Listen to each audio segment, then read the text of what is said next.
क्या पढ़ा रहे हैं? आए थे पिछले क्लास में? कहाँ है कॉपी का? First class.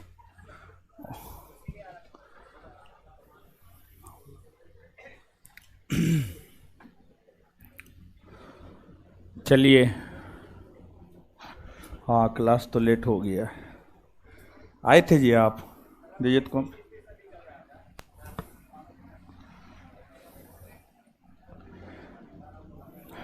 चलिए अब आ जाइए।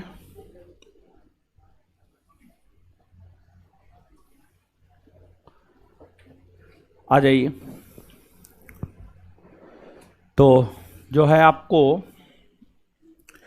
चल रहा है 19वीं 20वीं सदी का सामाजिक धार्मिक सुधार आंदोलन। उसमें राजा राम मोहन राय के विषय में हम लोग जान रहे थे। राजा राम मोहन राय के विषय में जान रहे थे और उन्होंने जो सती प्रथा का आलोचना किया और सती प्रथा को उन्होंने समाप्त किया। साथ ही साथ उन्होंने बहुदेववाद का विरोध किया, एकेश्वरवाद का समर्थन किया। उसके लिए उन्होंने जो संगठन की स्थापना की, जो किताब की रचना की, फिर लोगों को जागरूक करने के लिए, लोगों को शिक्षित करने के लिए विद्यालय की स्थापना की। वो सब चीज़ जो है हम लोग जान चुके हैं। राजा राम मोहन राय के सहयोग से जो सती प्रथा का अंत हुआ था, वहां तक चीजों को हम लोग जान चुके हैं। पकड़िए, आइए समझिए। अब जहां तक हम लोग समझे हुए हैं वहां से आगे समझेंगे।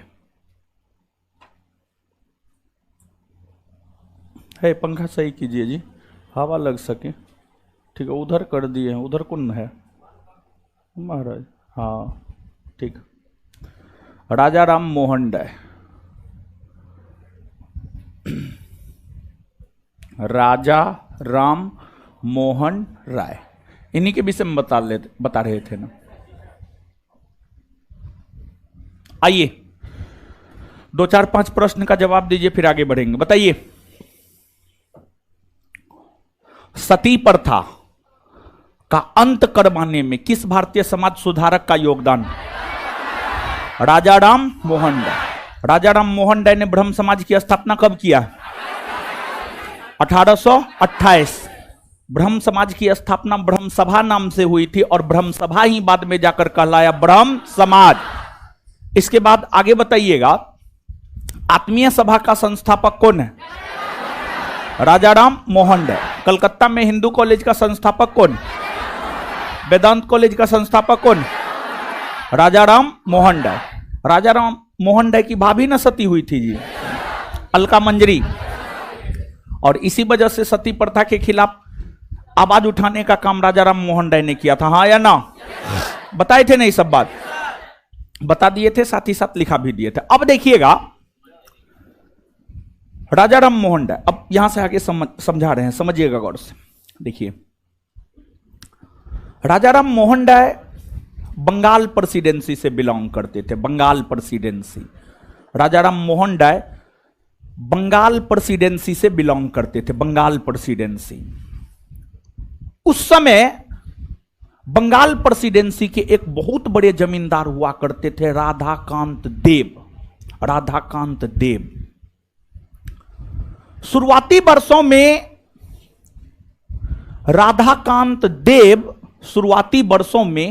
राधाकांत देव राजा राम मोहन राय के साथ मिलकर काम किया करते थे।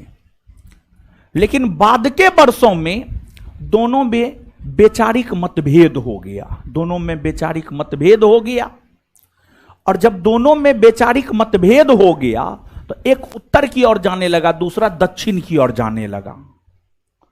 और जब दोनों में वैचारिक मतभेद हो गया और दोनों एक दूसरे के विपरीत दिशा में जाने लगा, तो उसी क्रम में जब राजा राम मोहन राय ने सती प्रथा के खिलाफ आंदोलन चलाकर सती प्रथा का अंत करवाने का काम किया, तो राधाकांत देव ने सती प्रथा का समर्थन किया।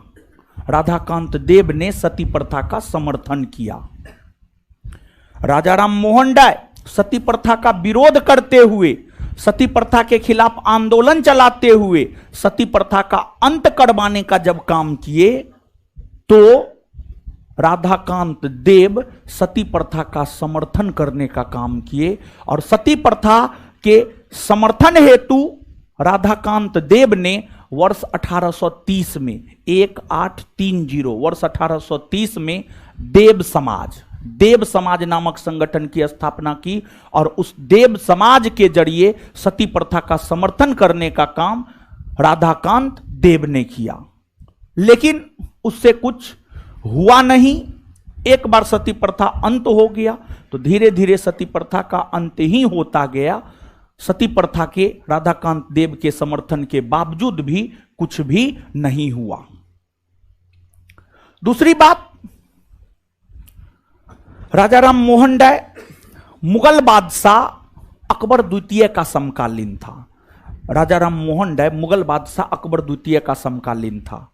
अकबर द्वितीय का शासनकाल है 1806 से 1837। 1806 से 1837 अकबर द्वितीय का शासनकाल है। उन्हीं के समकालीन थे राजा राम मोहन राय।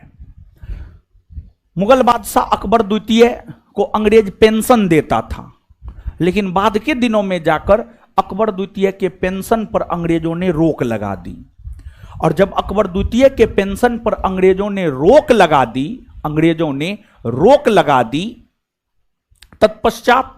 तत्पश्चात अकबर द्वितीय ने राजा राम मोहन राय को कहा कि आप हमारे पेंशन की पैरवी हेतु लंदन जाइए।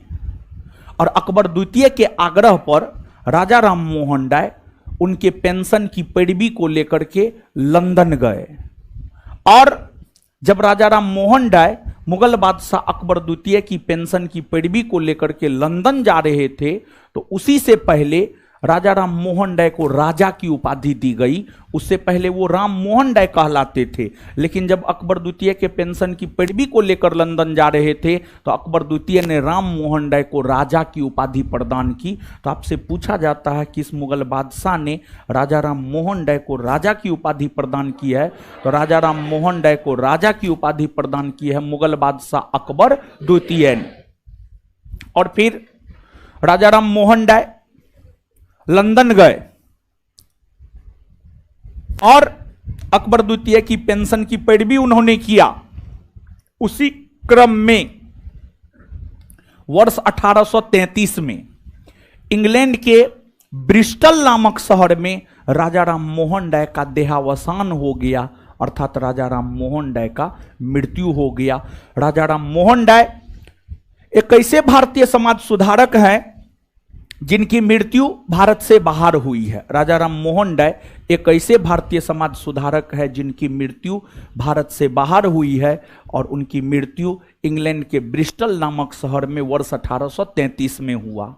और जब राजा राम मोहन राय की मृत्यु हो गई, तो ब्रह्म समाज का नेतृत्व रामचंद्र विद्या बागीश ने संभाला। अस्थायी तौर पर ब्रह्म समाज का नेतृत्व रामचंद्र विद्या बागीश ने संभाला। लेकिन अस्थायी तौर पर नेतृत्व संभाला देवेंद्रनाथ टैगोर ने। अस्थायी तौर पर ब्रह्म समाज का नेतृत्व संभाला देवेंद्रनाथ टैगोर ने। और देवेंद्रनाथ टैगोर ब्रह्म समाज की नीतियों के तहत काम करना शुरू किए। साथ ही साथ देवेंद्रनाथ टैगोर ने ब्रह्म समाज से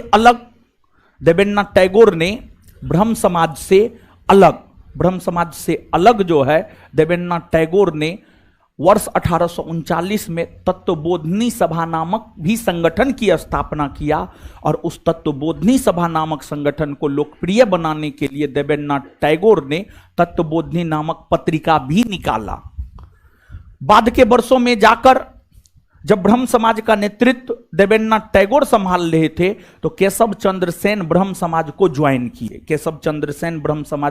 किए। और केशव चंद्र सेन को आचार्य की उपाधि देवेंद्रनाथ टैगोर ने ही दिया था। केशव चंद्र सेन को आचार्य की उपाधि देवेंद्रनाथ टैगोर ने दिया था, देवेंद्रनाथ टैगोर ने दिया था। अब देखिए, देवेंद्रनाथ टैगोर भी ब्रह्म समाज में थे, केशव चंद्र सेन भी ब्रह्म समाज में आ गए, केशव चंद्र सेन भी ब्रह्म समाज में आ गए। ब्रह्म समाज को लेकर अब दोनों के बीच धीरे धीरे मतभेद होना शुरू हो गया। दोनों के बीच ब्रह्म समाज के किस बात को लेकर मतभेद होना शुरू हो गया, तो जो देवेंद्रनाथ टैगोर थे ना, देवेंद्रनाथ टैगोर यह चाहते थे कि ब्रह्म समाज सिर्फ और सिर्फ भारत तक सीमित रहे। देवेंद्रनाथ टैगोर यह चाहते थे कि ब्रह्म समाज तथा ब्रह्म समाज की नीतियां सिर्फ और सिर्फ भारत तक सीमित रहे। लेकिन आचार्य केशव चंद्र सेन यह चाहते थे कि ब्रह्म समाज सिर्फ भारत तक सीमित नहीं रहे, बल्कि ब्रह्म समाज का प्रचार प्रसार वैश्विक स्तर पर हो, विश्व के अलग अलग देशों में ब्रह्म समाज का प्रचार प्रसार हो। इसी बात को लेकर कि ब्रह्म समाज भारत तक सीमित रहेगा या ब्रह्म समाज भारत तक सीमित रहेगा, या ब्रह्म समाज का विस्तार वैश्विक स्तर पर होगा, इसी बात को लेकर ब्रह्म समाज में पहली बार विभाजन वर्ष 1866 में हुआ। वर्ष 1866 में ब्रह्म समाज में पहली बार विभाजन हुआ और दो ब्रह्म समाज बना, भारतीय ब्रह्म समाज, आदि ब्रह्म समाज। भारतीय ब्रह्म समाज का नेतृत्व आचार्य केशव चंद्र सेन ने किया और आदि ब्रह्म समाज का नेतृत्व देवेंद्रनाथ टैगोर ने किया, देवेंद्रनाथ टैगोर ने किया। और इसमें मूल था भारतीय ब्रह्म समाज। बाद के दिनों में जाकर भारतीय ब्रह्म समाज में भी विभाजन हुआ और भारतीय ब्रह्म समाज में विभाजन 1878 में हुआ। और भारतीय ब्रह्म समाज में विभाजन जब 1878 में हुआ तो एक नया ब्रह्म समाज बना, साधारण ब्रह्म समाज। और साधारण ब्रह्म समाज के संस्थापक आनंद मोहन बोस को माना जाता है। तो देखिए, कुल मिलाकर के ब्रह्म समाज की अगर आप बात करेंगे तो कुल मिलाकर के ब्रह्म समाज में दो बार विभाजन हुआ है। पहली बार 1866 में और दूसरी बार 1878 में। पहली बार 1866 में और दूसरी बार 1878 में। पहली बार ब्रह्म समाज में जो विभाजन 1866 में हुआ था वह इस बात को लेकर हुआ था कि ब्रह्म समाज सिर्फ भारत तक सीमित रहेगा या वैश्विक स्तर पर ब्रह्म समाज की नीतियों को प्रचारित प्रसारित किया जाएगा। वही दूसरी बार ब्रह्म समाज में 1878 ईस्वी में जो विभाजन हुआ है वह ब्रह्म विवाह अधिनियम या नेटिव मैरिज एक्ट को लेकर हुआ है। तो क्या है ये ब्रह्म विवाह अधिनियम, क्या है नेटिव मैरिज एक्ट, इसको आगे हम समझाएंगे। लेकिन उससे पहले कुछ चीजों को आप लिखिएगा। जहां तक आप लिख चुके थे उसी में आगे लिखिएगा। पैराग्राफ में लिखा रहे थे या पॉइंट वाइज? पैराग्राफ में लिखा रहे थे, ठीक है, ठीक है। पैराग्राफ में अभी तक आप लिखे हैं तो आगे पैराग्राफ में ही लिखिएगा। पैराग्राफ चेंज करके लिखिएगा। हाँ, पैराग्राफ चेंज करके लिखिएगा।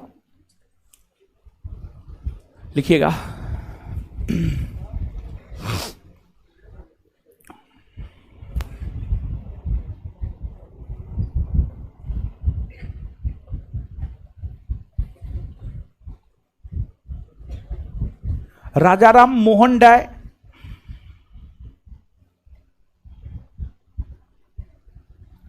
राजाराम मोहन राय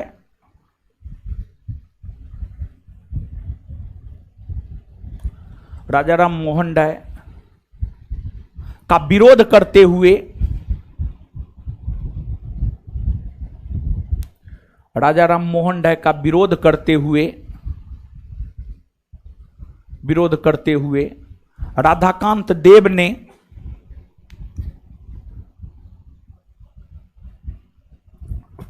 राजाराम मोहन राय का विरोध करते हुए राधाकांत देव ने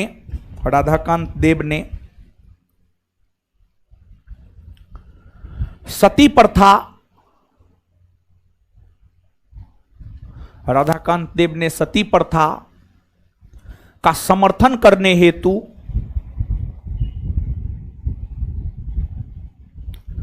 राधाकांत देव ने सती प्रथा का समर्थन करने हेतु वर्ष 1830 ईस्वी में, वर्ष 1830 ईस्वी में, वर्ष 1830 ईस्वी में, वर्ष 1830 ईस्वी में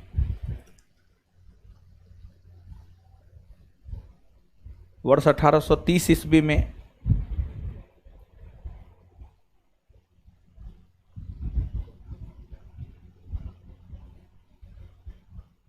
राधाकांत देव ने, वर्ष 1830 ईस्वी में धर्म सभा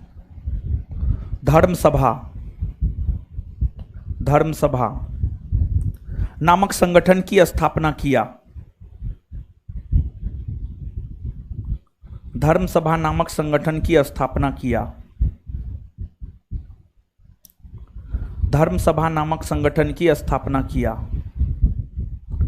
धर्म सभा नामक संगठन की स्थापना किया।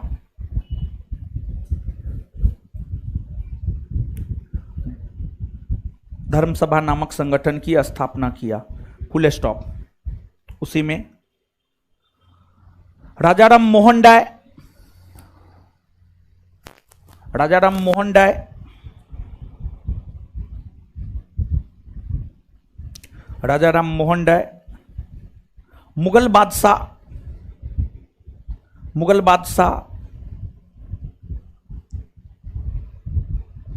अकबर द्वितीय के समकालीन थे।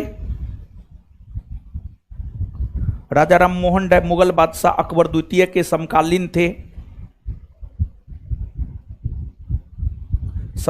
थे। Full stop. अकबर द्वितीय ने ही राम मोहन राय को राजा की उपाधि प्रदान की। अकबर द्वितीय ने ही राम मोहन राय को राजा की उपाधि प्रदान की। अकबर द्वितीय ने ही राम मोहन राय को राजा की उपाधि प्रदान की। अकबर द्वितीय ने ही राम मोहन राय को राजा की उपाधि प्रदान की। अकबर द्वितीय ने ही राम मोहन राय को राजा की उपाधि प्रदान की। अकबर द्वितीय ने ही राम मोहन राय को राजा की उपाधि प्रदान की। अकबर द्वितीय ने ही राम मोहन राय को राजा की उपाधि प्रदान की। राम मोहन राय को राजा की उपाधि प्रदान की। राजा की उपाधि प्रदान की। राजा की उपाधि प्रदान की। Full stop. अकबर द्वितीय की पेंशन की पैरवी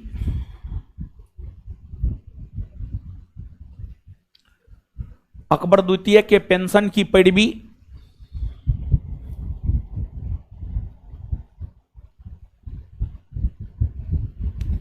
अकबर द्वितीय की पेंशन की पैरवी हेतु राजाराम मोहन राय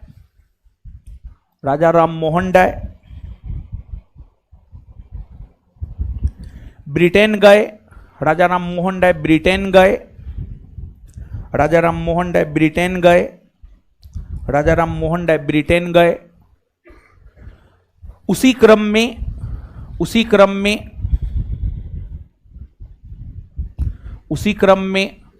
1833 ईस्वी में 1833 ईस्वी में 1833 ईस्वी में 1833 ईस्वी में ब्रिस्टल नामक शहर में बोर्ड पे लिख दिए। ब्रिस्टल नामक शहर में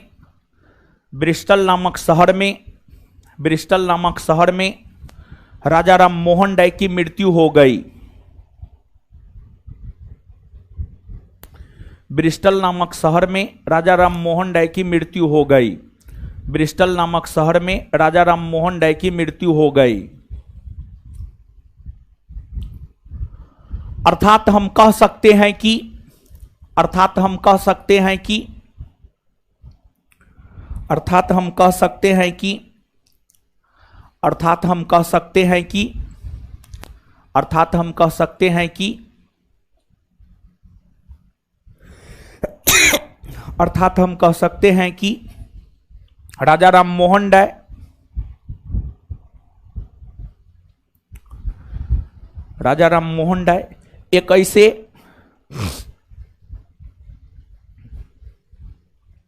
राजाराम मोहन राय एक ऐसे भारतीय समाज सुधारक हुए ये कैसे भारतीय समाज सुधारक हुए? ये कैसे भारतीय समाज सुधारक हुए? जिनकी मृत्यु भारत से बाहर हुई है, जिनकी मृत्यु भारत से बाहर हुई है।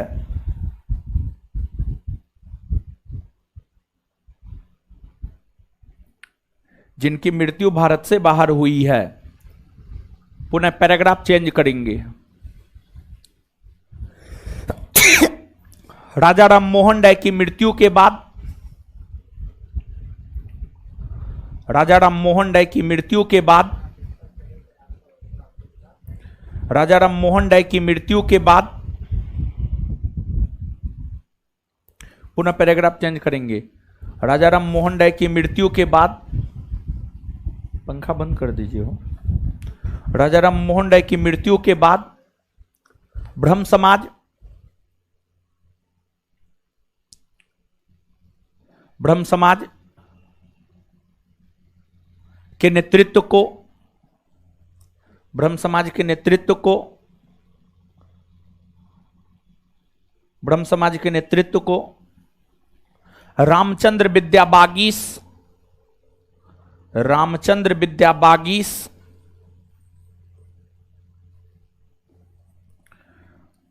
रामचंद्र विद्या बागीस और देवेंद्रनाथ टैगोर ने, रामचंद्र विद्या बागीस और देवेंद्रनाथ टैगोर ने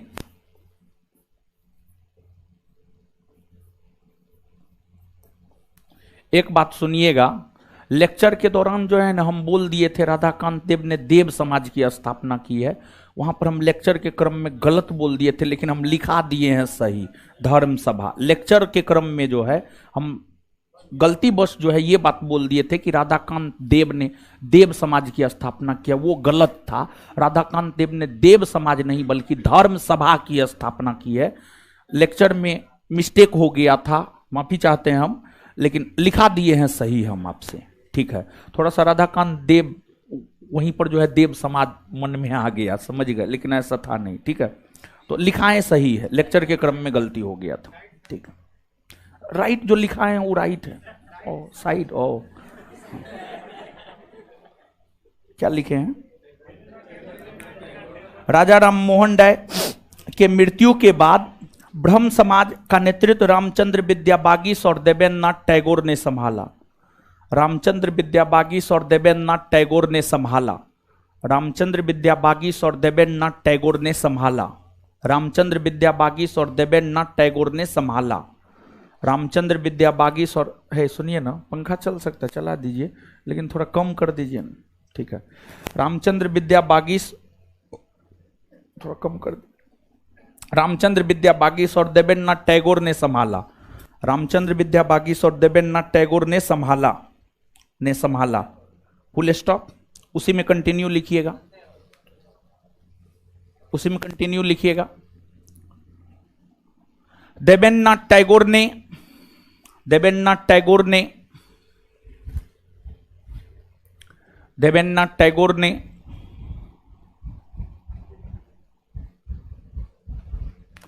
देवेंद्रनाथ टैगोर ने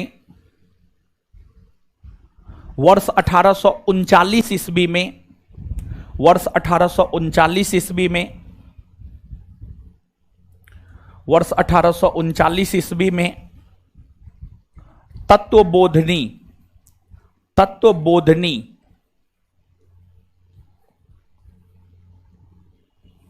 तत्वबोधिनी सभा, तत्वबोधिनी सभा, तत्वबोधिनी सभा, तत्वबोधिनी सभा नामक संगठन की स्थापना किया। तत्वबोधिनी सभा नामक संगठन की स्थापना किया। तत्वबोधिनी सभा नामक संगठन की स्थापना किया। Full stop. इस संगठन को, इस संगठन को, इस संगठन को लोकप्रिय बनाने हेतु, इस संगठन को लोकप्रिय बनाने हेतु, इस संगठन को लोकप्रिय बनाने हेतु,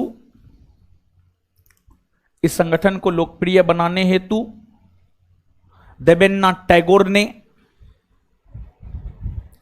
इस संगठन को लोकप्रिय बनाने हेतु देवेंद्रनाथ टैगोर ने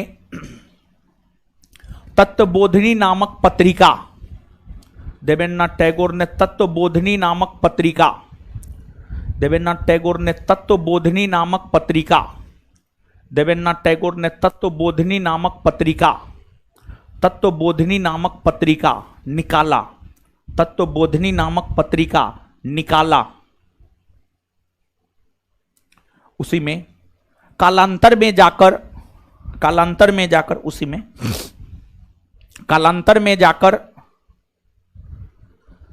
केशव चंद्र सेन, कालांतर में जाकर केशव चंद्र सेन ब्रह्म समाज में शामिल हुए। कालांतर में जाकर केशव चंद्र सेन ब्रह्म समाज में शामिल हुए। कालांतर में जाकर केशव चंद्र सेन ब्रह्म समाज में शामिल हुए। ब्रह्म समाज में शामिल हुए। Full stop. केशव चंद्र सेन को आचार्य की उपाधि, केशव चंद्र सेन को आचार्य की उपाधि, केशव चंद्र सेन को आचार्य की उपाधि, केशव चंद्र सेन को आचार्य की उपाधि, केशव चंद्र सेन को आचार्य की उपाधि, केशव चंद्र सेन को आचार्य की उपाधि देवेंद्रनाथ टैगोर ने दिया। केशव चंद्र सेन को आचार्य की उपाधि देवेंद्रनाथ टैगोर ने दिया, देवेंद्रनाथ टैगोर ने दिया। Full stop. उसी में लिखते जाइएगा। केशव चंद्र सेन का मानना था कि, केशव चंद्र सेन का मानना था कि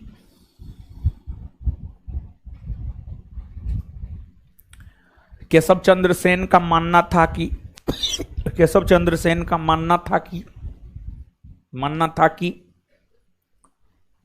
ब्रह्म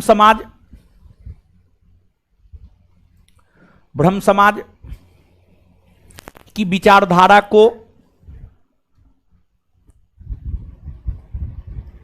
ब्रह्म समाज की विचारधारा को भारत से बाहर भी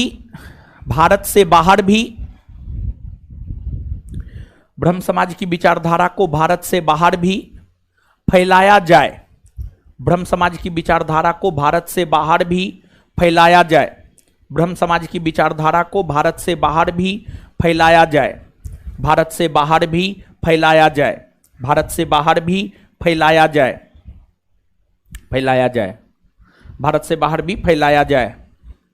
भारत से बाहर भी फैलाया जाए। Full stop. एक मिनट। हाँ ठीक है। फुल स्टॉप नहीं देना चाहिए, कोमा होता वहां पे ज्यादा बेटर था, क्योंकि आगे लेकिन लिखाने जा रहे हैं। ठीक है, तो फुल स्टॉप की जगह कोमा दीजिए, कोमा। लेकिन देवेंद्रनाथ टैगोर का यह मानना था कि, लेकिन देवेंद्रनाथ टैगोर का यह मानना था कि, लेकिन देवेंद्रनाथ टैगोर का यह मानना था कि, लेकिन देवेंद्रनाथ टैगोर का यह मानना था कि, लेकिन देवेंद्रनाथ टैगोर का यह मानना था कि, लेकिन देवेंद्रनाथ टैगोर का यह मानना था कि ब्रह्म समाज की विचारधारा सिर्फ भारत तक सीमित रहे। ब्रह्म समाज की विचारधारा सिर्फ भारत तक सीमित रहे। ब्रह्म समाज की विचारधारा सिर्फ भारत तक सीमित रहे। ब्रह्म समाज की विचारधारा सिर्फ भारत तक सीमित रहे। ब्रह्म समाज की विचारधारा सिर्फ भारत तक सीमित रहे। ब्रह्म समाज की विचारधारा सिर्फ भारत तक सीमित रहे। सिर्फ भारत तक सीमित रहे।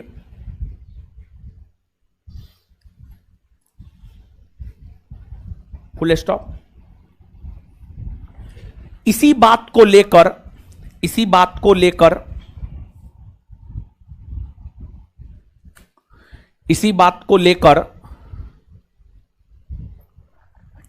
केशव चंद्र सेन और देवेंद्रनाथ टैगोर में मतभेद हो गया। इसी बात को लेकर केशव चंद्र सेन और देवेंद्रनाथ टैगोर में मतभेद हो गया। इसी बात को लेकर केशव चंद्र सेन और देवेंद्रनाथ टैगोर में मतभेद हो गया। इसी बात को लेकर केशव चंद्र सेन और देवेंद्रनाथ टैगोर में मतभेद हो गया। इसी बात को लेकर देवेंद्रनाथ टैगोर और केशव चंद्र सेन में मतभेद हो गया तथा पहली बार ब्रह्म समाज में विभाजन 1866 ईस्वी में हुआ तथा पहली बार ब्रह्म समाज में विभाजन 1866 ईस्वी में हुआ तथा पहली बार ब्रह्म समाज में विभाजन 1866 ईस्वी में हुआ तथा पहली बार ब्रह्म समाज में विभाजन 1866 ईस्वी में हुआ तथा पहली बार ब्रह्म समाज में विभाजन 1866 ईस्वी में हुआ तथा पहली बार ब्रह्म समाज में विभाजन 1866 ईस्वी में हुआ 1866 ईस्वी में हुआ 1866 ईस्वी में हुआ फुल स्टॉप 1866 ईस्वी में हुआ फुल स्टॉप फुल स्टॉप। दो ब्रह्म समाज बने फुल स्टॉप। दो ब्रह्म समाज बने दो ब्रह्म समाज बने एक भारतीय ब्रह्म समाज और दूसरा आदि ब्रह्म समाज। दो ब्रह्म समाज बने एक भारतीय ब्रह्म समाज और दूसरा आदि ब्रह्म समाज। एक भारतीय ब्रह्म समाज और दूसरा आदि ब्रह्म समाज। एक भारतीय ब्रह्म समाज और दूसरा आदि ब्रह्म समाज।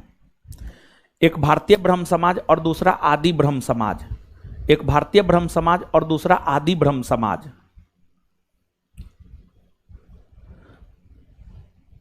Full stop. भारतीय ब्रह्म समाज का नेतृत्व केशव चंद्र सेन ने संभाला। उसी में कंटिन्यू।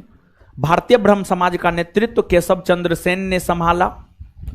भारतीय ब्रह्म समाज का नेतृत्व केशव चंद्र सेन ने संभाला। भारतीय ब्रह्म समाज का नेतृत्व केशव चंद्र सेन ने संभाला। भारतीय ब्रह्म समाज का नेतृत्व केशव चंद्र सेन ने संभाला। तो वहीं आदि ब्रह्म समाज का नेतृत्व देवेंद्रनाथ टैगोर ने संभाला। तो वहीं आदि ब्रह्म समाज का नेतृत्व देवेंद्रनाथ टैगोर ने संभाला। तो वहीं आदि ब्रह्म समाज का नेतृत्व देवेंद्रनाथ टैगोर ने संभाला।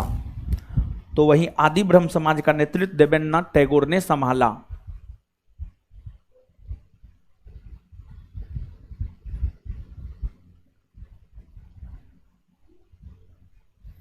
तो वहीं आदि ब्रह्म समाज का नेतृत्व देवेंद्रनाथ टैगोर ने संभाला।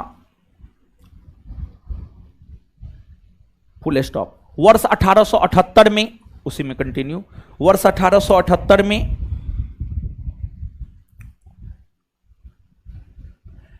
नेटिव मैरिज एक्ट को लेकर, वर्ष 1878 में नेटिव मैरिज एक्ट को लेकर, नेटिव मैरिज एक्ट को लेकर, वर्ष 1878 में नेटिव मैरिज एक्ट को लेकर ब्रह्म समाज में, नेटिव मैरिज एक्ट को लेकर ब्रह्म समाज में, नेटिव मैरिज एक्ट को लेकर ब्रह्म समाज में दूसरी बार विभाजन हुआ। दूसरी बार विभाजन हुआ। दूसरी बार विभाजन हुआ। दूसरी बार विभाजन हुआ और एक नया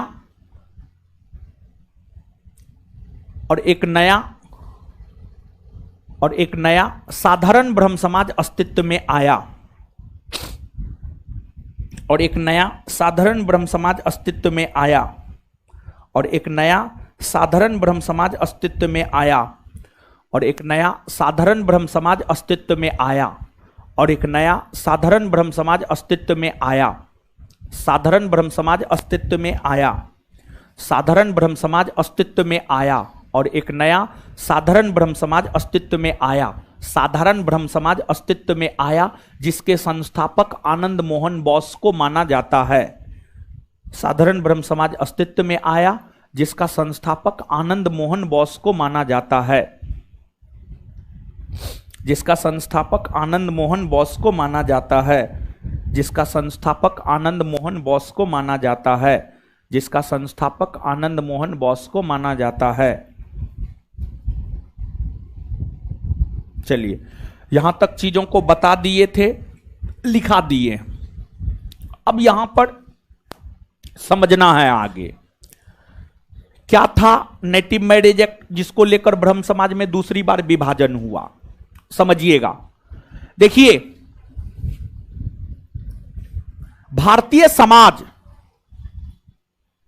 की कई सारी समस्याएं थी।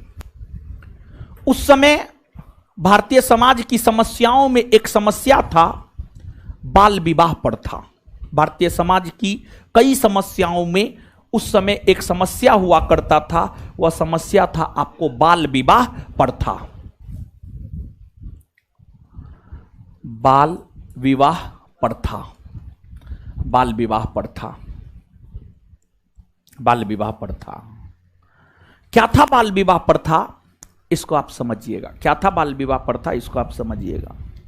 देखिए, आज ना हम लोग शिक्षित हो गए हैं, जागरूक हो गए हैं, तो एक उम्र होने के बाद विवाह करते हैं। आज जो भी शिक्षित लोग हैं सब हमेशा ये प्रयास करते हैं कम से कम कोई जॉब लग जाए, सरकारी नौकरी लग जाए, कहीं कोई काम लग जाए, कोई व्यवसाय करने लगे, तब जाकर के शादी विवाह करे। लेकिन पहले ऐसी कोई बात नहीं थी। पहले क्या था, 5 वर्ष की उम्र में जन्म लेते ही, 5 वर्ष की उम्र तो छोड़िए, जन्म लेते ही माता पिता अपने बच्चों का विवाह करवा देते थे। 5 वर्ष की उम्र में, 7 वर्ष की उम्र में, 8 वर्ष की उम्र में, 9 वर्ष की उम्र में, 10 वर्ष की उम्र में, 12 वर्ष की उम्र में, यानी जिस समय विवाह का मतलब तक पता नहीं होता था उस समय विवाह करवा दिया जाता था। जिस समय लोगों को विवाह का मतलब तक पता नहीं होता था कि विवाह का मतलब क्या होता है, उस समय विवाह करवा दिया जाता था। अर्थात कम उम्र में या छोटी उम्र में जो विवाह करवा दिया जाता था उसी को बाल विवाह प्रथा कहा जाता था। और बाल विवाह प्रथा सही नहीं है। बाल विवाह प्रथा सही नहीं है, इसके पीछे कई सारे वजह है। देखिए, बाल विवाह होने से जो है महिला हो या पुरुष, दोनों का मानसिक विकास, दोनों का शारीरिक विकास, दोनों का वैचारिक विकास सब रुक जाता है। ठीक है, सब रुक जाता है। तो बाल विवाह प्रथा सही नहीं है। बाल विवाह प्रथा यानी कम उम्र में विवाह की प्रथा पर रोक लगाने को लेकर आवाज सबसे पहले ईश्वर चंद्र विद्यासागर ने उठाया। सबसे पहले बाल विवाह प्रथा पर रोक लगाने को लेकर आवाज ईश्वर चंद्र विद्यासागर ने उठाया। लेकिन ईश्वर चंद्र विद्यासागर बाल विवाह प्रथा पर रोक लगाने को लेकर कानून नहीं बनवा सके। बाद के वर्षों में जाकर बाल विवाह प्रथा पर रोक लगाने को लेकर तथा विवाह का न्यूनतम उम्र निर्धारित करने को लेकर नेटिव मैरिज एक्ट या सिविल मैरिज एक्ट या ब्रह्म विवाह अधिनियम आया है, सम्मति आयु अधिनियम आया है, शारदा अधिनियम आया है।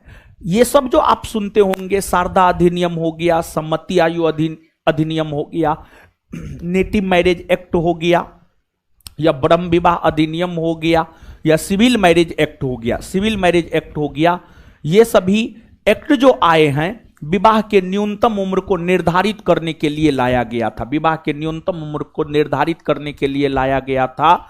तो जो हमने आपको लिखाया है नेटिव मैरिज एक्ट, तो नेटिव मैरिज एक्ट जो है विवाह के न्यूनतम उम्र को निर्धारित करने को लाया गया।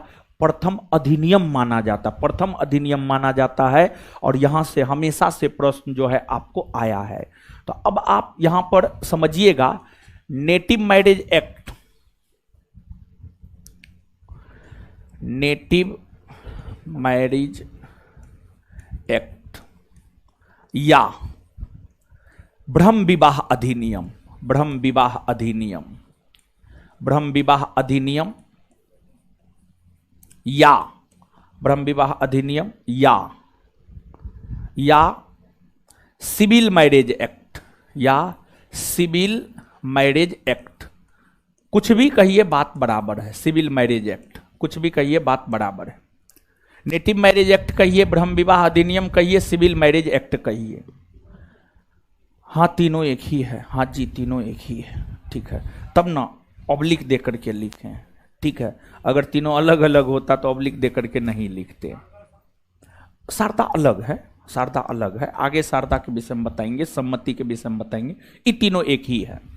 जैसे आप ही है, आपका एक से अधिक नाम हो सकता है, 2 नाम होगा, 3 नाम होगा, 4 नाम होगा, उसी प्रकार से जो है ये बात है, समझ रहे हैं। चलिए देखिए, ध्यान दीजिएगा।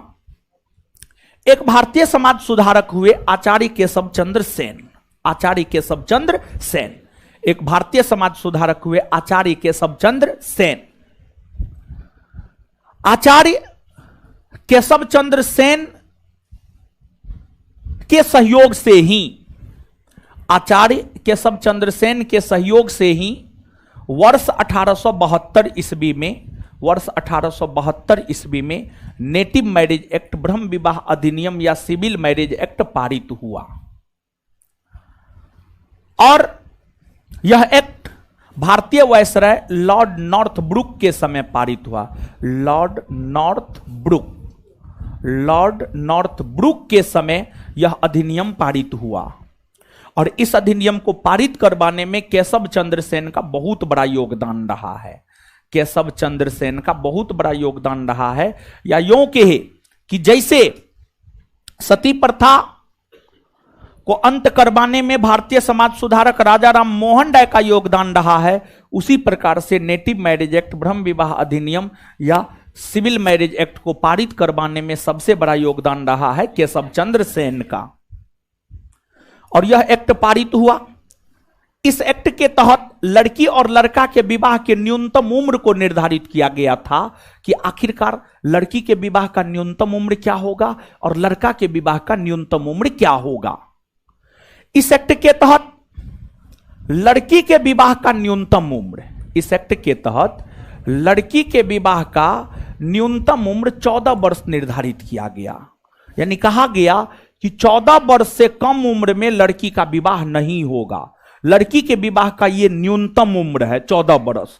14 वर्ष से कम उम्र में लड़की का विवाह नहीं होगा। 14 वर्ष या उससे अधिक उम्र में लड़की का विवाह हो सकता है। और लड़का के विवाह का न्यूनतम उम्र निर्धारित किया गया 18 वर्ष। लड़का के विवाह का न्यूनतम उम्र 18 वर्ष निर्धारित किया गया सिविल मैरिज एक्ट या नेटिव मैरिज एक्ट में। कानून बन गया यह। और अब अगर कोई व्यक्ति इस कानून का उल्लंघन करता तो उसे सजा दी जाती, उसे जो है सजा दी जाती, उसे सजा दी जाती। एक्ट पारित हो गया, एक्ट लागू हो गया, लोग इसको फॉलो करने लगे, लोग इसको मानने लगे। और बाद में इस एक्ट का विरोध केशव चंद्र सेन ने ही कर दिया। केशव चंद्र सेन ने ही कर दिया। कैसे केशव चंद्र सेन ने इस एक्ट का विरोध कर दिया? केशव चंद्र सेन अपनी मात्र 12 वर्षीय पुत्री का विवाह कर दिया। इस एक्ट के पारित होने के बाद कुछ सोर्स लिखता है 12 वर्ष उनके पुत्री का उम्र था, कुछ सोर्स लिखता है 13 वर्ष। लेकिन कुल मिलाकर के जब केशव चंद्र सेन अपनी पुत्री का विवाह किए थे तो उस समय उनकी पुत्री का उम्र 14 वर्ष से कम था, 14 वर्ष से कम था। तो देखिए केशव चंद्र सेन ही कानून बनवा रहे हैं और लड़की के विवाह का न्यूनतम उम्र 14 वर्ष निर्धारित करवाए। और जब बात अपने पर आया तो अपनी बेटी का विवाह 14 वर्ष से कम उम्र में कर दिए। कुछ सोर्स के अनुसार 12 वर्ष के उम्र में और कुछ सोर्स के अनुसार 13 वर्ष के उम्र में केशव चंद्र सेन ने अपनी पुत्री का विवाह कर दिए। और जब केशव चंद्र सेन ने इस एक्ट का विरोध किया, मतलब इस एक्ट के खिलाफ में जाकर 14 वर्ष से कम उम्र की अपनी पुत्री का विवाह कर दिए, तो ब्रह्म समाज के लोगों ने केशव चंद्र सेन का विरोध करना शुरू किया। और फिर ब्रह्म समाज के लोगों ने आनंद मोहन बोस के नेतृत्व में केशव चंद्र सेन से अलग होकर के साधारण ब्रह्म समाज की स्थापना किया। साधारण ब्रह्म समाज की स्थापना किया। कुछ दिमाग में जा रहा है? तो ब्रह्म समाज में दूसरी बार विभाजन इसी वजह से हुआ। और ब्रह्म समाज में पहली बार विभाजन देवेंद्रनाथ टैगोर और केशव चंद्र सेन के बीच वैचारिक मतभेद होने के कारण कि एक कह रहे थे ने भारत तक सीमित रखिए, एक कह रहे थे भारत से बाहर भी जो है इसकी विचारधारा को प्रचारित और प्रसारित करना है। इस बात को लेकर पहली बार और इस नेटिव मैरिज एक्ट को लेकर दूसरी बार ब्रह्म समाज में विभाजन हुआ है। क्लियर है गुरुजी लोग? चलिए, इसके बाद बाल विवाह से संबंधित और भी अधिनियम है। बाल विवाह से संबंधित एक है सम्मति आयु अधिनियम। बाल विवाह से संबंधित एक है सम्मति आयु अधिनियम। तो अब सम्मति आयु अधिनियम क्या है, और सम्मति आयु अधिनियम के बाद एक है शारदा अधिनियम। इसको भी आप जान लीजिए। सम्मति आयु अधिनियम, सम्मति आयु अधिनियम को जान लीजिए, फिर शारदा अधिनियम को आप जान लीजिएगा। देखिए, यह भी अधिनियम बाल विवाह प्रथा से ही संबंधित है। जो सम्मति आयु अधिनियम है यह भी अधिनियम बाल विवाह प्रथा से ही संबंधित है, और यह अधिनियम वर्ष 1891 में पारित हुआ है। और यह अधिनियम जब पारित हुआ था तो उस समय भारतीय वायसराय हुआ करते थे लॉर्ड लैंसडाउन। लॉर्ड लैंसडाउन जो है आपको उस समय भारतीय वायसराय हुआ करते थे। लॉर्ड लैंसडाउन उस समय भारतीय वायसराय हुआ करते थे। और इस अधिनियम को पारित करवाने में सबसे बड़ा योगदान रहा है महाराष्ट्र के एक समाज सुधारक बहराम जी मालावारी का। बहराम जी मालावारी, बहराम जी मालावारी। बहराम जी मालावारी के प्रयास से, बहराम जी मालावारी के प्रयास से, बहराम जी मालावारी के प्रयास से वर्ष 1891 में सम्मति आयु अधिनियम भारतीय वायसराय लॉर्ड लैंसडाउन के समय पारित हुआ। इस अधिनियम के तहत लड़की के विवाह के न्यूनतम उम्र को 14 वर्ष से घटाकर 12 वर्ष कर दिया गया। लड़का के विवाह का न्यूनतम उम्र 18 वर्ष रहने दिया गया, लेकिन लड़की के विवाह के न्यूनतम उम्र को 14 वर्ष से घटाकर 12 वर्ष कर दिया गया।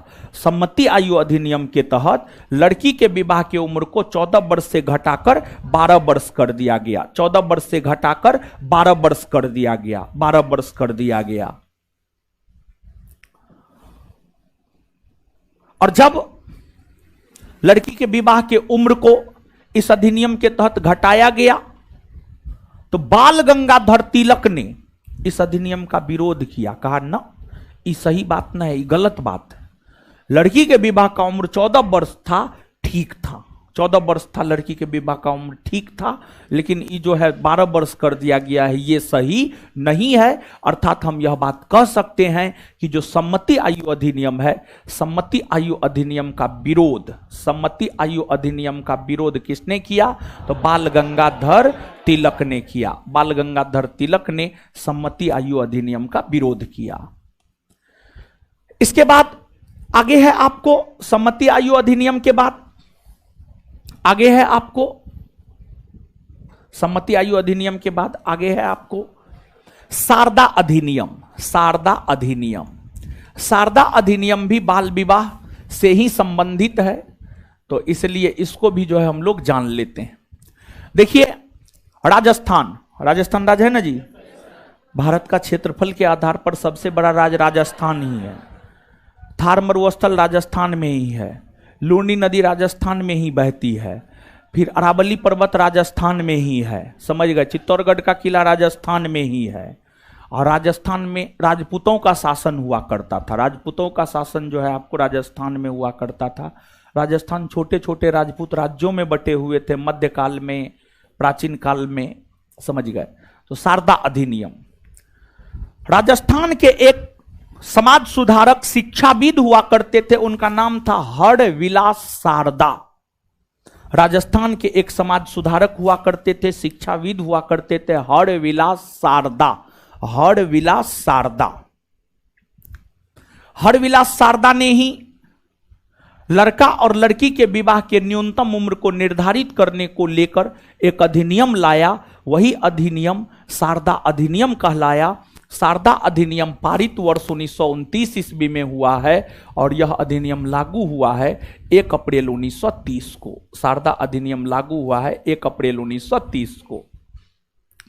जब यह अधिनियम पारित हुआ था और जब यह अधिनियम लागू हुआ था, उस समय भारतीय वायसराय हुआ करते थे लॉर्ड इरविन। लॉर्ड इरविन का शासनकाल है 1926 से 1931। लॉर्ड इरविन का शासनकाल है 1926 से 1931। 1926 से 1931 लॉर्ड इरविन का जो है आपको शासनकाल है और इरविन के समय ही शारदा अधिनियम पारित हुआ और इरविन के समय ही शारदा अधिनियम लागू भी हुआ। इस अधिनियम के तहत फिर से लड़की के विवाह की उम्र को 12 वर्ष से बढ़ाकर 14 वर्ष कर दिया गया। 12 वर्ष से बढ़ाकर 14 वर्ष कर दिया गया। अर्थात इस अधिनियम के तहत भी लड़की के विवाह का न्यूनतम उम्र 14 वर्ष, लड़की के विवाह का न्यूनतम उम्र 14 वर्ष और लड़का के विवाह का न्यूनतम उम्र 18 वर्ष, 18 वर्ष निर्धारित किया गया।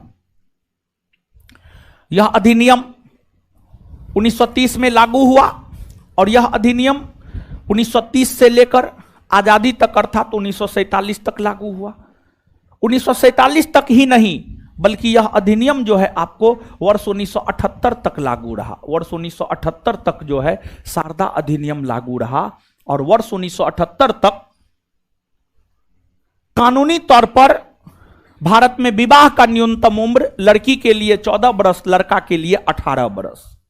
लेकिन शारदा अधिनियम में संशोधन, शारदा अधिनियम में संशोधन वर्ष 1978 में हुआ। शारदा अधिनियम में संशोधन वर्ष 1978 में हुआ और 1978 में जब शारदा अधिनियम में संशोधन हुआ तो इस संशोधन के तहत लड़की के विवाह का उम्र 14 वर्ष से बढ़ाकर 18 वर्ष कर दिया गया और लड़का के विवाह का उम्र 18 वर्ष से बढ़ाकर 21 वर्ष कर दिया गया। 18 वर्ष से बढ़ाकर 21 वर्ष कर दिया गया, 21 वर्ष कर दिया गया। समझ गए? ये चीज है। कुछ दिन पहले जो है केंद्र की मोदी सरकार के द्वारा यह कहा गया कि अब लड़की और लड़का दोनों के विवाह का उम्र एक समान होगा, 21-21 बरस। समझ गए? 21-21 बरस होगा। समझ गए? ऐसी बात है। तो ये सब बाल विवाह को लेकर के जो ऐतिहासिक अधिनियम है, नेटिव मैरिज एक्ट, सम्मति आयु अधिनियम, शारदा अधिनियम, इतिहास के संदर्भ में ये सब बात हुआ। इसको जो है आप याद रखिएगा। अब नीचे से आप लिखना प्रारंभ कीजिए।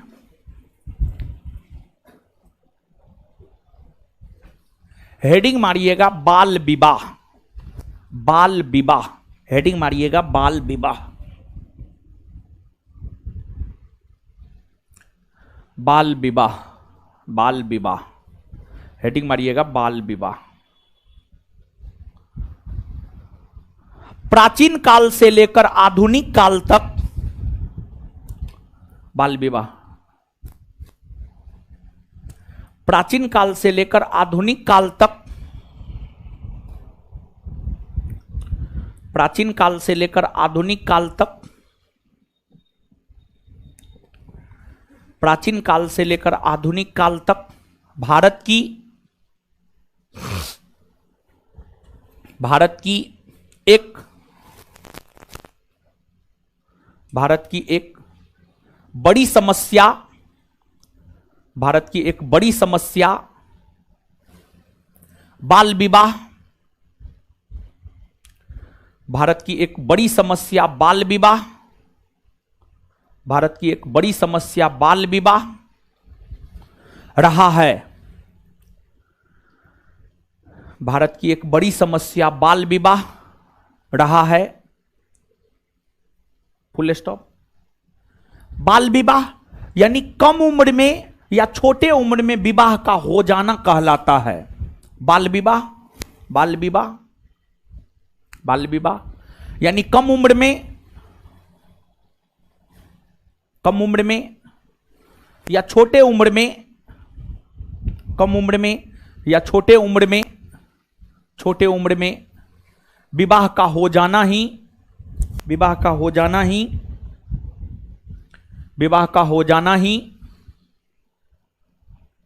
विवाह का हो जाना ही बाल विवाह कहलाता है। बाल विवाह कहलाता है। बाल विवाह कहलाता है। बाल विवाह कहलाता है। बाल विवाह कहलाता है।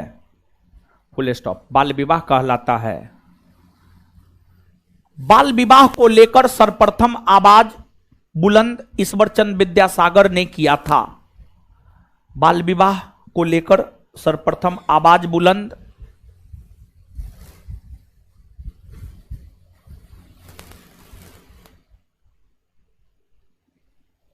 बाल विवाह को लेकर सर्वप्रथम आवाज बुलंद ईश्वरचंद विद्यासागर ने किया था। बाल विवाह को लेकर सर्वप्रथम आवाज बुलंद ईश्वरचंद विद्यासागर ने किया था। बाल विवाह को लेकर सर्वप्रथम आवाज बुलंद ईश्वरचंद विद्यासागर ने किया था। ईश्वरचंद विद्यासागर ने किया था। बाल विवाह को लेकर सर्वप्रथम आवाज बुलंद ईश्वरचंद विद्यासागर ने किया था। Full stop. चलिए अब लिखना प्रारंभ कीजिए। अब यहां पर हेडिंग मारिए आगे, नेटिव मैरिज एक्ट, ब्रह्म विवाह अधिनियम या civil marriage act. Native marriage act, ब्रह्म विवाह अधिनियम या civil marriage act. Native marriage act या ब्रह्म विवाह अधिनियम या civil marriage act. Native marriage act या ब्रह्म विवाह अधिनियम या civil marriage act. Native marriage act, ब्रह्म विवाह अधिनियम या civil marriage act. Native marriage act, ब्रह्म विवाह अधिनियम या civil marriage act. Native marriage act या ब्रह्म विवाह अधिनियम या सिविल मैरिज एक्ट। डैश देकर लिखिएगा। केशव चंद्र सेन के प्रयास से यह अधिनियम, डैश देकर लिखिएगा। वो जो हेडिंग मारे हैं उसी में डैश देकर लिखिएगा। केशव चंद्र सेन के प्रयास से यह अधिनियम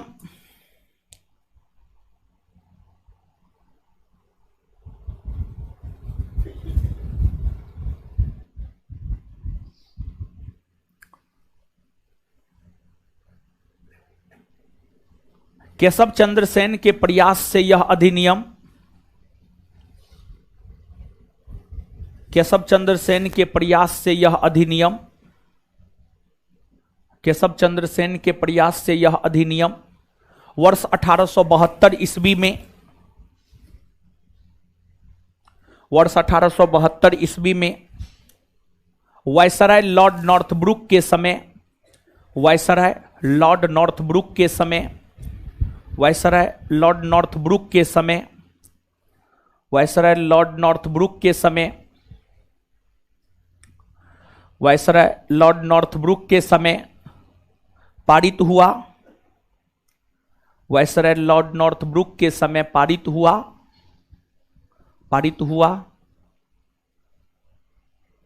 नॉर्थब्रुक के समय पारित हुआ। इस अधिनियम के तहत इस अधिनियम के तहत इस अधिनियम के तहत इस अधिनियम के तहत लड़की के विवाह का न्यूनतम उम्र 14 वर्ष इस अधिनियम के तहत लड़की के विवाह का न्यूनतम उम्र 14 वर्ष इस अधिनियम के तहत लड़की के विवाह का न्यूनतम उम्र 14 वर्ष और लड़का के विवाह का न्यूनतम उम्र 18 वर्ष और लड़का के विवाह का न्यूनतम उम्र 18 वर्ष और लड़का के विवाह का न्यूनतम उम्र 18 वर्ष और लड़का के विवाह का न्यूनतम उम्र 18 वर्ष निर्धारित किया गया।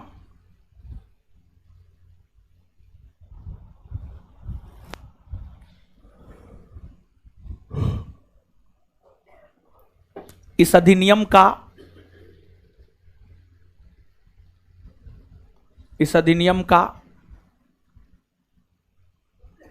उल्लंघन इस अधिनियम का उल्लंघन केशव चंद्र सेन ने किया।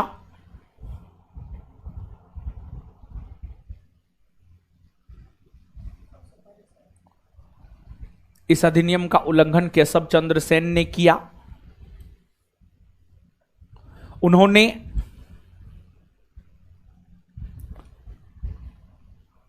अपनी 14 वर्ष से कम उम्र की पुत्री का विवाह किया। उन्होंने अपनी 14 वर्ष से कम उम्र की पुत्री का विवाह किया। उन्होंने अपनी 14 वर्ष से कम उम्र की पुत्री का विवाह किया। उन्होंने अपनी 14 वर्ष से कम उम्र की पुत्री का विवाह किया। उन्होंने अपनी 14 वर्ष से कम उम्र की पुत्री का विवाह किया। 14 वर्ष से कम उम्र की पुत्री का विवाह किया।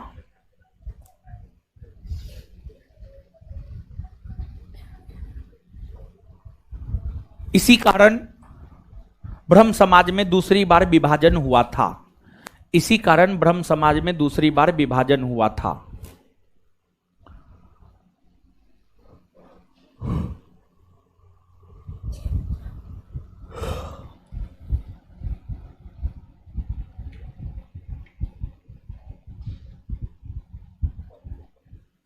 उसी में इस अधिनियम ने अंतरजातीय विवाह को भी बढ़ावा दिया था। इस अधिनियम ने अंतरजातीय विवाह को भी बढ़ावा दिया था। इस अधिनियम ने अंतरजातीय विवाह को भी बढ़ावा दिया था। इस अधिनियम ने अंतरजातीय विवाह को भी बढ़ावा दिया था। इस अधिनियम ने अंतरजातीय विवाह को भी बढ़ावा दिया था। इस अधिनियम ने अंतरजातीय विवाह को भी बढ़ावा दिया था। इस अधिनियम ने अंतरजातीय विवाह को भी बढ़ावा दिया था। अंतरजातीय विवाह को भी बढ़ावा दिया था। इस अधिनियम ने अंतरजातीय विवाह को भी बढ़ावा दिया था। Full stop. चलिए आगे हेडिंग मारिए, सम्मति आयु अधिनियम। सम्मति आयु अधिनियम बोर्ड पे लिखा हुआ है, सम्मति आयु अधिनियम।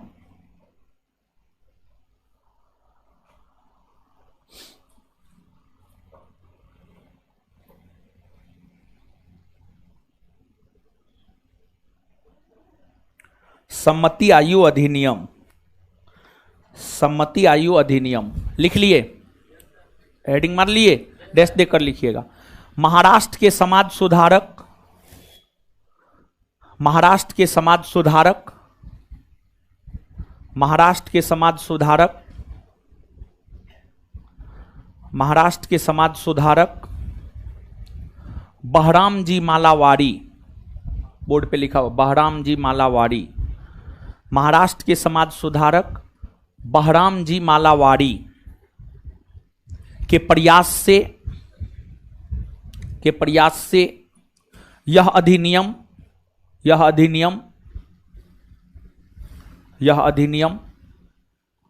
वर्ष 1891 ईस्वी में, वर्ष 1891 ईस्वी में, वर्ष 1891 ईस्वी में भारतीय वायसराय, भारतीय वायसराय, भारतीय वायसराय लॉर्ड लेंसडाउन के समय, भारतीय वायसराय लॉर्ड लेंसडाउन के समय, भारतीय वायसराय लॉर्ड लेंसडाउन के समय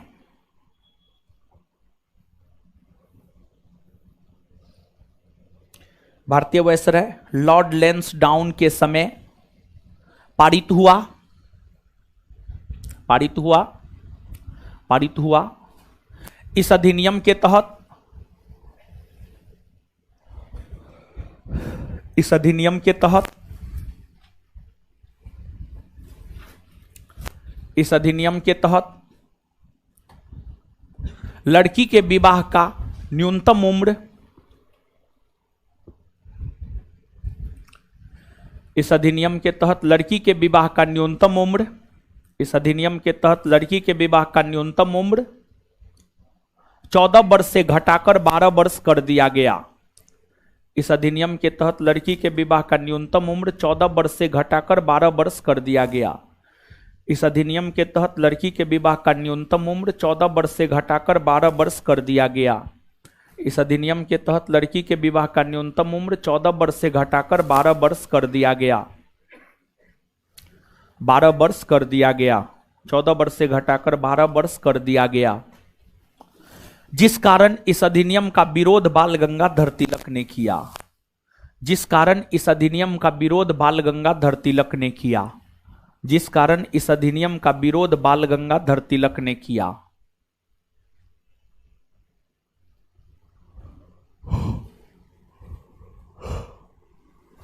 जिस कारण इस अधिनियम का विरोध बाल गंगाधर तिलक ने किया, जिस कारण इस अधिनियम का विरोध बाल गंगाधर तिलक ने किया। चलिए आगे हेडिंग मारिए, शारदा अधिनियम। शारदा अधिनियम, शारदा अधिनियम, आगे हेडिंग मारिए शारदा अधिनियम, डैश देकर लिखिए, शारदा अधिनियम डैश देकर लिखिए, डैश देकर लिखिए, लिखिए। राजस्थान के शिक्षाविद, राजस्थान के शिक्षाविद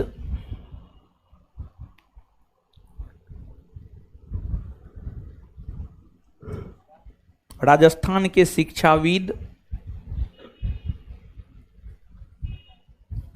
राजस्थान के शिक्षाविद,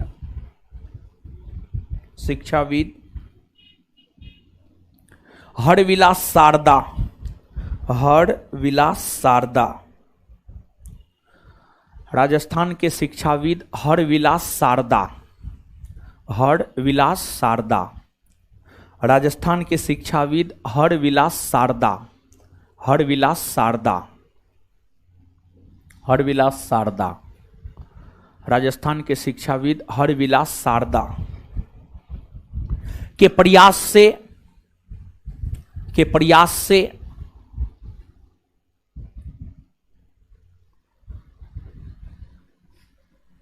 वर्ष 1929 ईस्वी में, वर्ष 1929 ईस्वी में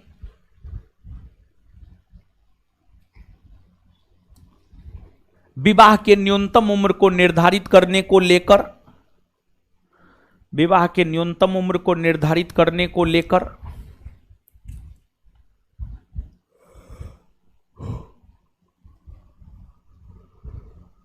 विवाह के न्यूनतम उम्र को निर्धारित करने को लेकर, विवाह के न्यूनतम उम्र को निर्धारित करने को लेकर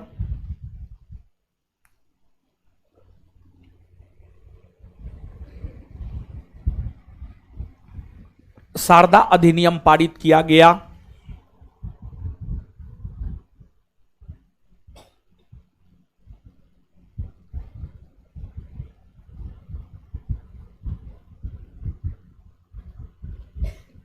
शारदा अधिनियम पारित किया गया, फुल स्टॉप।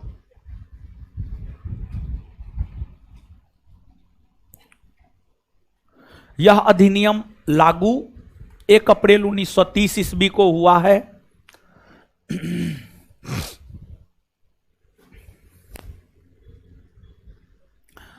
यह अधिनियम लागू 1 अप्रैल 1930 ईस्वी को हुआ है।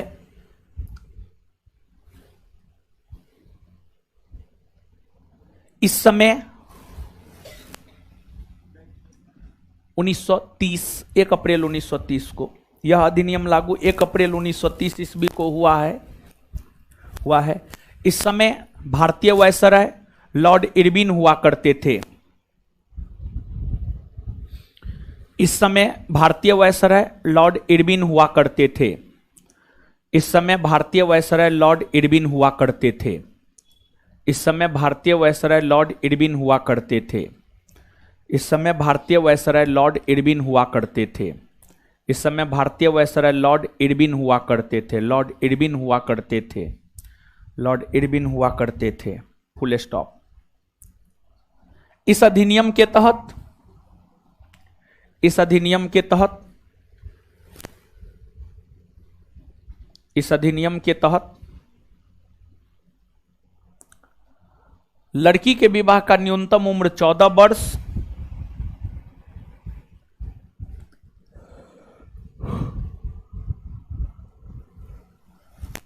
इस अधिनियम के तहत लड़की के विवाह का उम्र 14 वर्ष और लड़का के विवाह का न्यूनतम उम्र 18 वर्ष, और लड़का के विवाह का न्यूनतम उम्र 18 वर्ष और लड़का के विवाह का न्यूनतम उम्र 18 वर्ष, और लड़का के विवाह का न्यूनतम उम्र 18 वर्ष निर्धारित किया गया, और लड़का के विवाह का न्यूनतम उम्र 18 वर्ष निर्धारित किया गया। 18 वर्ष निर्धारित किया गया, 18 वर्ष निर्धारित किया गया, फुल स्टॉप। 18 वर्ष निर्धारित किया गया, फुल स्टॉप, फुल स्टॉप। आजादी के बाद प्रधानमंत्री मोरारजी देसाई के समय उसी में लिखना है। आजादी के बाद प्रधानमंत्री मोरारजी देसाई के समय, आजादी के बाद प्रधानमंत्री मोरारजी देसाई के समय 1978 ईस्वी में 1978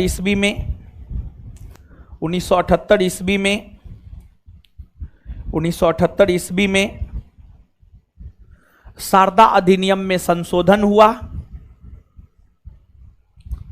शारदा अधिनियम में संशोधन हुआ, शारदा अधिनियम में संशोधन हुआ, शारदा अधिनियम में संशोधन हुआ तथा लड़की के विवाह के न्यूनतम उम्र तथा लड़की के विवाह के न्यूनतम उम्र को बढ़ाकर 18 वर्ष तथा लड़की के विवाह के न्यूनतम उम्र को बढ़ाकर 18 वर्ष तथा लड़की के विवाह के न्यूनतम उम्र को बढ़ाकर 18 वर्ष तथा लड़की के विवाह के न्यूनतम उम्र को बढ़ाकर 18 वर्ष और लड़का के विवाह के न्यूनतम उम्र को बढ़ाकर 21 वर्ष कर दिया गया, और लड़का के उम्र को बढ़ाकर 21 वर्ष कर दिया गया, और लड़का के विवाह के न्यूनतम उम्र को बढ़ाकर 21 वर्ष कर दिया गया, और लड़का के विवाह के न्यूनतम उम्र को बढ़ाकर 21 वर्ष कर दिया गया, 21 वर्ष कर दिया गया।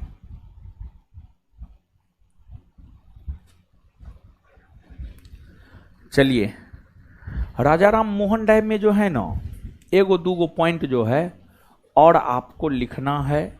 जैसे कि राजा राम मोहन राय अंग्रेज अधिकारी जॉन डिग्बी के दीवान के तौर पर काम किए हैं 1803 से 1814 तक, और फिर राजा राम मोहन राय ने 1826-27 में पारित जूरी अधिनियम का विरोध किया, क्योंकि जूरी अधिनियम जो है धार्मिक आधार पर हिंदू और मुसलमानों के बीच विभेद उत्पन्न करता था। समझ गए?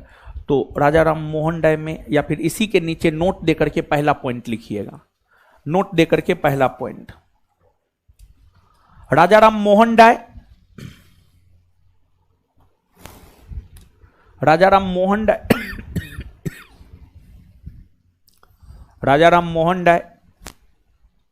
अंग्रेज अधिकारी जॉन डिग्बी, राजा राम मोहन राय अंग्रेज अधिकारी जॉन डिग्बी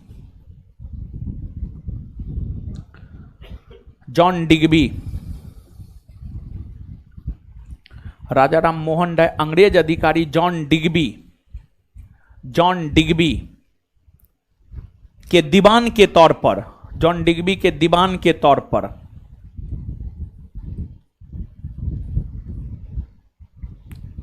जॉन डिग्बी के दीवान के तौर पर 1803 से 1814 ईस्वी तक काम किए, 1803 से 1814 ईस्वी तक काम किए।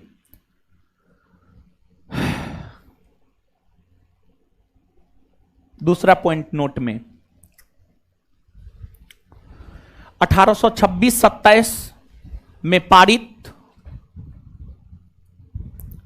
1826-27 में पारित जूरी अधिनियम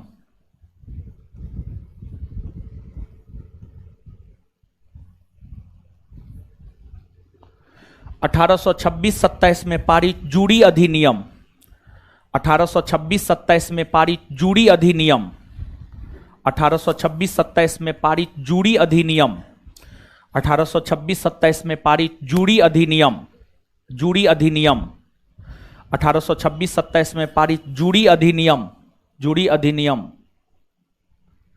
का विरोध राजा राम मोहन राय ने किया, का विरोध राजा राम मोहन राय ने किया।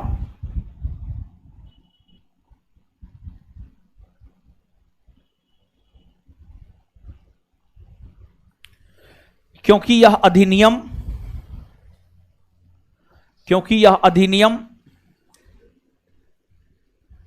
क्योंकि यह अधिनियम धार्मिक आधार पर,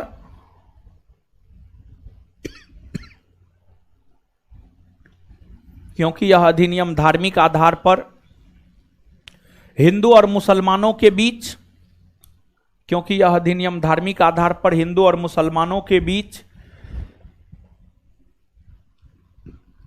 हिंदू और मुसलमानों के बीच विभेद उत्पन्न करता है,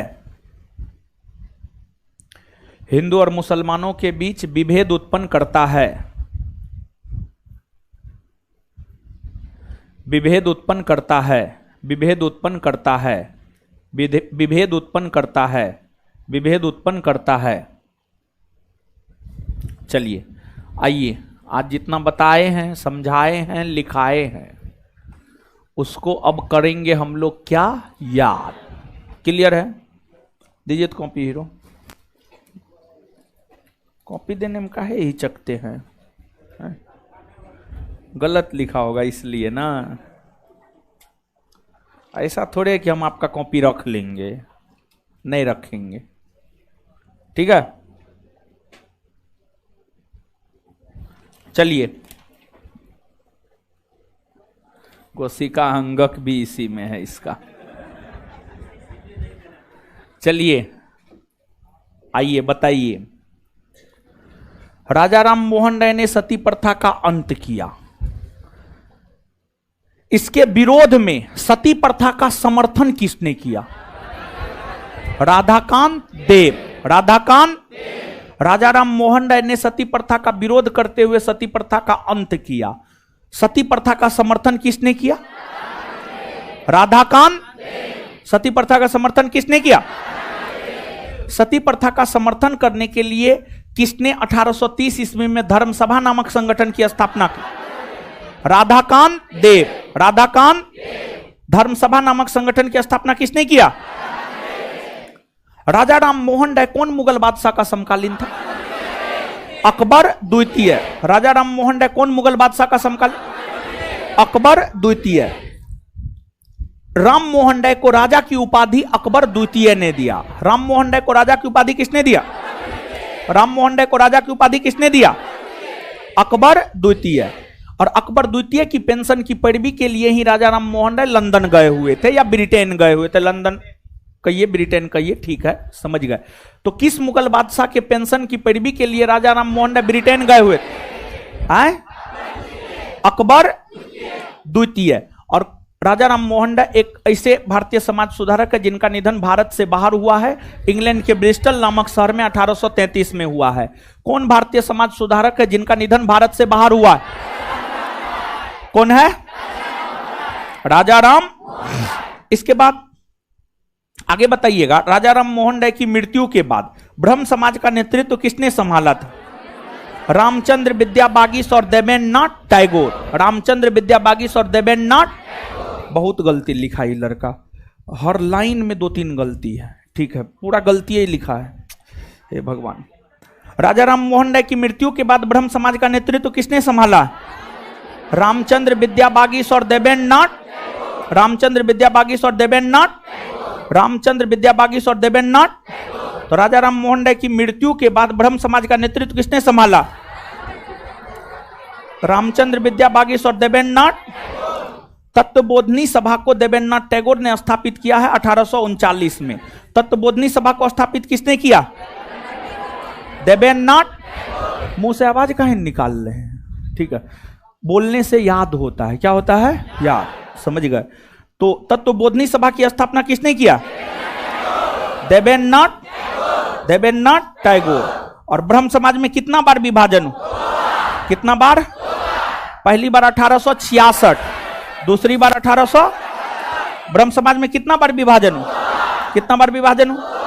पहली बार 1800, दूसरी बार 1878। समझ गए? चलिए इसके बाद आगे बताइएगा। नेटिव मैरिज एक्ट, ब्रह्म विवाह अधिनियम या सिविल मैरिज एक्ट कब पारित हुआ है? 1800। किसके प्रयास से पारित? किसके प्रयास से? जब नेटिव मैरिज एक्ट पारित हुआ था तो भारतीय वायसराय कौन थे? कौन थे? नेटिव मैरिज एक्ट के तहत लड़की के विवाह का न्यूनतम उम्र, लड़का के विवाह का न्यूनतम उम्र। चलिए, नेटिव मैरिज एक्ट का उल्लंघन किसने किया? किसने किया? और इसी वजह से ब्रह्म समाज में दूसरी बार विभाजन हुआ। किस एक्ट के उल्लंघन करने की वजह से ब्रह्म समाज में दूसरी बार विभाजन? Native marriage act. सम्मति आयु अधिनियम कब पारित हुआ है? सम्मति आयु अधिनियम कब पारित हुआ है? यह अधिनियम किसके प्रयास से पारित? बहराम जी मालावार। सम्मति आयु अधिनियम किसके प्रयास से पारित हुआ? किसके प्रयास से पारित हुआ? किस वायसराय के समय पारित हुआ? किस वायसराय के समय? कब पारित हुआ है? कब पारित हुआ है? इस अधिनियम के तहत लड़की के विवाह की उम्र को 14 वर्ष से घटाकर कितना वर्ष? 14 वर्ष से घटाकर कितना? इस अधिनियम का विरोध किसने किया? बाल गंगाधर तिलक। इस अधिनियम का विरोध किसने किया? बाल गंगाधर तिलक। शारदा अधिनियम कब पारित हुआ? शारदा अधिनियम कब पारित हुआ? यह लागू कब हुआ है? लागू कब हुआ है? इस समय भारतीय वायसराय। शारदा अधिनियम के तहत लड़की के विवाह का न्यूनतम उम्र, लड़का के विवाह का शारदा अधिनियम में संशोधन कब हुए? कब हुए हैं? और शारदा अधिनियम में जो 1978 में संशोधन हुए हैं उसके तहत लड़के के विवाह की उम्र को 14 वर्ष से बढ़ाकर कितना वर्ष? 14 वर्ष से बढ़ाकर कितना? लड़का के विवाह की न्यूनतम उम्र को 18 से बढ़ाकर कितना? 18 से बढ़ाकर कितना? 18 से बढ़ाकर कितना? राजा राम मोहन राय किस अंग्रेज अधिकारी के दीवान के तौर पर काम किया? राजा राम मोहन राय किस अंग्रेज अधिकारी के दीवान के तौर? जूरी अधिनियम का विरोध किसने किया? राजा राम मोहन राय। जूरी अधिनियम का विरोध किसने किया? राजा राम मोहन राय। ठीक है, चलिए ई चैप्टर लिखते हुए पढ़ लीजिए। अब शुरू कर दिए हैं तो पढ़ लीजिए। ठीक है, ई चैप्टर जो है ना लिखते हुए पढ़ लीजिए, फिर अगला चैप्टर से पीडीएफ मिल जाएगा आपको। समझ गए? तो पढ़िए, समझ गए। और हाँ, संस्थान के टेलीग्राम चैनल पर रात में, बीता रात दिवस जनवरी फरवरी का जो बिहार एसआई बैच में स्टैटिक और करंट पढ़ा रहे हैं उसमें दिवस जनवरी फरवरी पढ़ा दिए हैं। संस्थान के टेलीग्राम चैनल को विजिट कीजिएगा। ज्ञान बिंदु जीएस एकेडमी पटना पहला चैनल है, ज्ञान बिंदु जीएस एकेडमी पटना 2 दूसरा चैनल है। पहला चैनल में 2 लाख मेंबर है, उससे ज़्यादा नहीं हो सकता है, कुछ टर्म एंड कंडीशन रहता है। और दूसरा में जो है 40,000 के आसपास मेंबर है। समझ, जो भी होगा देख लीजिएगा। समझ गए? वो ऑथेंटिक चैनल है, वहाँ पर जनवरी फरवरी दिवस दे दिए हैं। देखिए दिवस हर परीक्षा में आप भी क्वेश्चन बैंक देखे होंगे तो दिवस मिला होगा, दिवस मिला था ना। तो जनवरी से लेकर के दिसंबर तक के महत्वपूर्ण दिवस को हम लोगों को याद कर लेना है। तो बीती रात संस्थान के टेलीग्राम चैनल पर जनवरी फरवरी का दिवस जो है हम शेयर किए हैं। तो सभी भाइयों एवं बहनों से रिक्वेस्ट है कि जनवरी फरवरी का दिवस स्टैटिक जीके के अंतर्गत आप याद करके आइएगा। जब हम अगले क्लास में आएंगे तो हम आपसे पूछेंगे। संस्थान के टेलीग्राम चैनल पर डाला हुआ है जनवरी फरवरी, खोल के देखिए तो सब लोग। मिल रहा है कि नहीं मिल रहा है? देखिए मिला है आप लोग को। आई ने उस रोज कहिएगा कि हमको नहीं मिला तो हम चपलाएंगे। समझ गए? उस रोज अगर बोल दिए कि नहीं मिला हमको तो हम नानी याद दिला देंगे उस रोज। तो होमवर्क देना शुरू कर दिए हैं, अब आज थोड़ा सा कम दिए हैं, फिर आगे धीरे धीरे बढ़ाएंगे हम आपको होमवर्क। तो जनवरी फरवरी दिवस होंठ पे रहना चाहिए। समझ गए? और सबसे पहले पूरा दिवस ही याद कर लेते हैं, फिर महत्वपूर्ण संगठन के मुख्यालय नगर और स्थापना वर्ष याद करेंगे, फिर महत्वपूर्ण संगठन, महत्वपूर्ण अनुसंधान संस्थान, भारतीय कृषि अनुसंधान संस्थान। इस टाइप का प्रश्न देखे थे कितना ज्यादा था, तो इस टाइप के चीज को भी हम लोग देखेंगे। तो जनवरी फरवरी दिवस, फिर पुरस्कार भी देखेंगे, हर चीज देखेंगे। अभी हम करेंट पढ़ा रहे हैं बिहार एसआई बैच में, एप्लीकेशन पर वो क्लास फ्री रहता है, तो आप चाहे तो कर सकते हैं अगर आपकी इच्छा हो तो। समझिए, अगर आप फ्री हो तो आप कर सकते हैं। 2 क्लास हुआ है करेंट का, 2 क्लास हुआ, आज तीसरा क्लास होगा शाम में 5:30 से 7। हाँ, पूरे साल का पढ़ा रहे हैं। हाँ, तो दरोगा का परीक्षा है 17 दिसंबर को, उसी सबको पढ़ा रहे हैं, तो पूरा साल न पढ़ाएंगे, 2 दिन का पढ़ा करके थोड़े कुछ हो जाएगा।